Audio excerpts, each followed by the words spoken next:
Have you ever stood between two choices? One offering safety, the other freedom? At 80, I made the decision many believe is the right one, but it turned out to be my biggest regret. I thought a nursing home would bring peace. Instead, it quietly took away everything that made life feel like mine. My independence, my connections, my sense of self. If you're considering a nursing home for yourself or someone you love, please hear this story first, before it's too late. Because sometimes what we trade for comfort might just cost us the life we truly want to live. 1. The first morning. The silent shock of loss.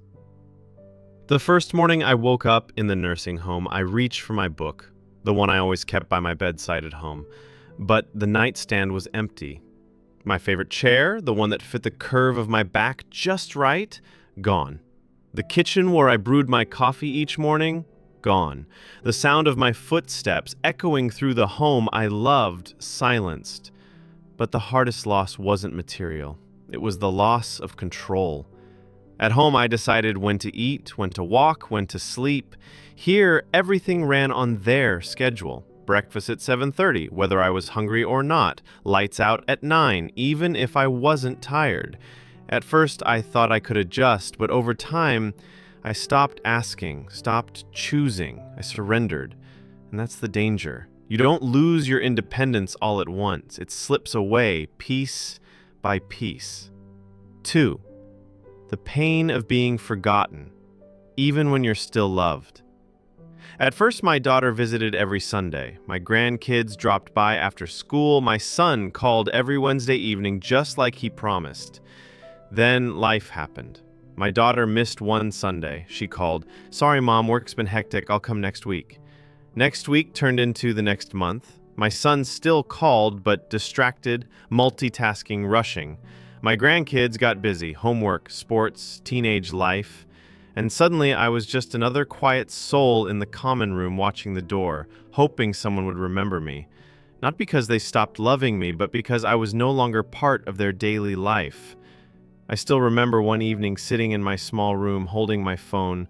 I wanted to call my son just to hear his voice, but I didn't want to be a burden, so I put the phone down.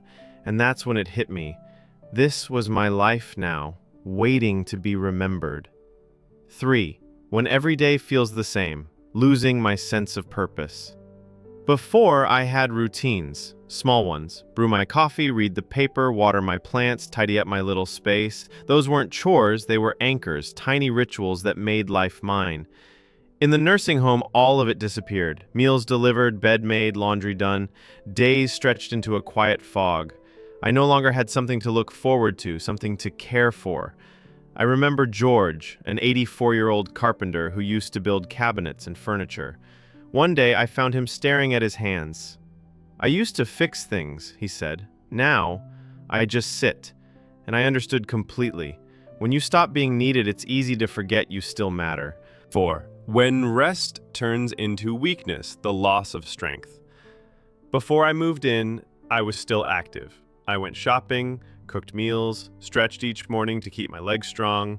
But once I entered the nursing home, everything became easier.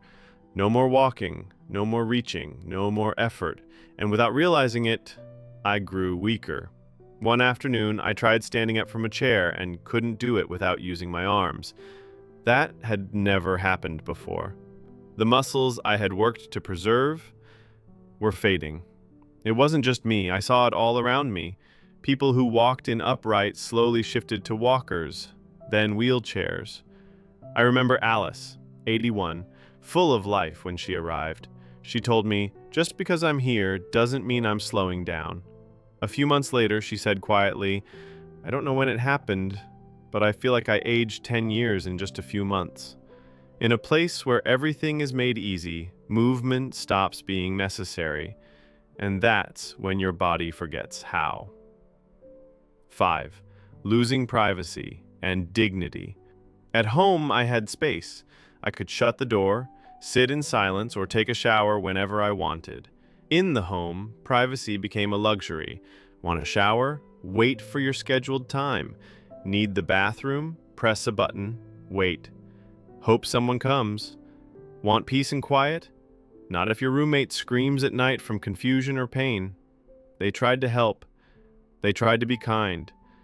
But the truth was, I no longer felt in control of my life, not even of my space.